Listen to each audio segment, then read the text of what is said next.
Hello friend, I'm Mukesh Tiwari from Ara Classes. Today I'm going to explain Ohm's Law.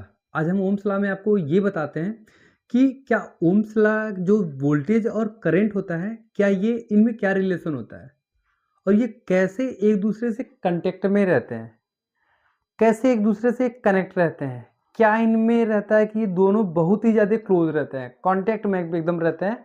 सबसे पहले हम देखते हैं Ohm's Law होता क्या है।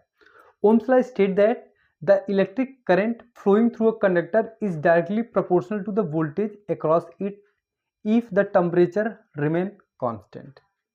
जैसे कभी क्या होता है कि जो वोल्टेज होता है वो डायरेक्टली प्रोपोर्शनल किसके होता है, करंट के। कंडीशन ये रहता है कि हमारा टेम्परेचर क्या रहना चाहिए, कांस्टेंट रहना चाहिए, मतलब टेम्परेचर बढ़े भी ना, टेम्परेचर घटे भी ना। ठीक, ये हमारा कंडीशन होता है। दोनों क्या होता है, जस्ट डायरेक्टली प्रोपोर्शनल होता है। अगर हमने ये डायरेक्टली प्रोपोर्शनल क्या होता है, अगर हमने वोल्टेज को बढ़ा दिया तो करंट बढ़ जाएगा। ठीक, V proportional to I and I proportional to V। Directly Ohm's law also state that potential difference voltage is directly proportional to current. मतलब जो वोल्टेज होता है वो डायरेक्टली प्रोपोर्शनल होता है कि मतलब अगर वोल्टेज को अगर हमने बढ़ा दिया तो करंट अपने आप ही बढ़ जाएगा at a constant temperature. Temperature हमारा क्या होना चाहिए, कांस्टेंट होना चाहिए। तो ये V प्रोपोर्शनल टू I और V upon I is equal to constant V upon I is equal to constant, या फिर इसको हम कर बोलते हैं V is equal to IR। ठीक, अब यहाँ पे एक नया हमारा टर्म आ गया। अभी हमने पढ़ा V प्रोपोर्शनल टू हमारा I होता है। ठीक, ये तो हमने पढ़ लिया है। अब ये हमारा मेरा R क्या होता है, जब कोई कांस्टेंट वैल्यू रहता है तो उसको हम किसी सिंबल से राइट करते हैं, जहां पे ये हमारा R हो गया रेजिस्टेंस। ठीक, where R is a constant, हमारा जो R होता है वो कांस्टेंट होता है। अब अच्छा, ये रेजिस्टेंस होता है, जो हमारा रेजिस्टेंस वैल्यू आता है ओम्स लॉ में, ये रेजिस्टेंस क्या होता है,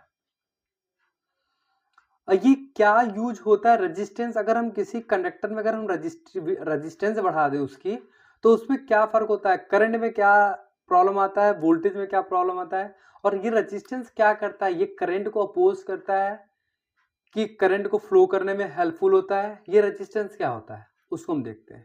ठीक, जैसा कि हमने देखा है V equal to I R. अब इसमें VIR ये जो सिंबल है ये किसको इंडिकेट करते हैं। ठीक है, तो V इक्वल टू IR ये हमारा ओम्स लॉ है, where V equal to potential difference, I equal to current in ampere, जो करंट होता है वो एम्पियर में होता है, एंड R रेजिस्टेंस का हमारा ऐसा यूनिट क्या होता है, ओम्स होता है। ठीक है, अब according to Ohm's law, if voltage increases the current also increases. जो वोल्टेज होता है अगर उसको हम इंक्रीज करते हैं, बढ़ा देते हैं, तो करंट अपने आप बढ़ जाता है। क्यों बढ़ जाता है, क्योंकि जो हमारा होता है V डायरेक्टली प्रोपोर्शनल किसके हमारा होता है, I के होता है। ठीक, उसके बाद अब ये रेजिस्टेंस क्या होता है, ये जो हमारा कांस्टेंट हमारा जो R है ये होता क्या है, ये क्या करता है, क्या ये करंट को अपोज करता है या ये करंट को इंक्रीज करता है। Resistance is the property of material that oppose the flow of electric current. ठीक है, रेजिस्टेंस किसी भी मटेरियल का वो प्रॉपर्टी होता है जो करंट के फ्लो को क्या करता है, अपोज करता है, रोकता है। मतलब जैसे अगर कोई साइकिल चला रहा है और चार लोग उसको रोक रहे हैं और वो कंटिन्यू आगे जा रहा है, तो उसका काम ही होता है उसको रोकना। ठीक है, किसी भी कंडक्टर में जितना ज़्यादा रेजिस्टेंस होगा उसमें उतना ही कम करंट फ्लो करेगा। रेजिस्टेंस का काम ही तो फ्लो को ही रोकता है, जितना ज़्यादा रेजिस्टेंस उतना वो रोकेगा। तो मतलब रेजिस्टेंस क्या होता है, इनवर्सली प्रोपोर्शनल टू करंट होता है। ठीक है, मतलब R इनवर्सली प्रोपोर्शनल टू हमारा क्या होता है, करंट। अगर हमने करंट को अगर हमने बढ़ा दिया, अगर बढ़ाना क्या होता है, ये घटता बढ़ता थोड़ी ना होता है। मतलब अगर रेजिस्टेंस अगर हमने बढ़ा दिया तो करंट अपने आप क्या हो जाएगा, कम हो जाएगा। ठीक है, अगर रेजिस्टेंस हमारा कम हो गया तो हमारा करंट क्या हो जाएगा, ज़्यादा हो जाएगा। ठीक, तो रेजिस्टेंस हमारा क्या करता है, फ्लो के करंट को फ्लो को क्या करता है, रोकता है। ठीक है, ये मेरा रेजिस्टेंस है। अब हम देखते हैं नेक्स्ट।